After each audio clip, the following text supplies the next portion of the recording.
Živjo, sem Eva Erpič, strokovnjakinja za odnose in intimo, magistrica zakonskih in družinskih študij in za Ona odgovarjam na vaše vprašanja.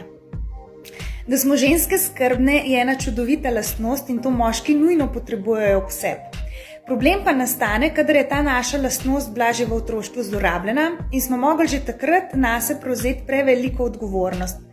Naprimer, ker so naši starši bili odsotni, zasvojeni, v odvisnih odnosih, krhki, nebogljeni in smo mogli takrat potlačiti svojo jezo, svoj bes in začeti reševati druge, bolj nujne stvari.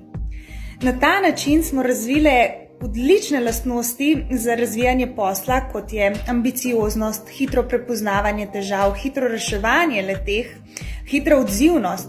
Upamo se izraziti agresivno, biti včasih celo brezpogojne, ne znamo pa si v odnosih postaviti svoje lastne vrednosti.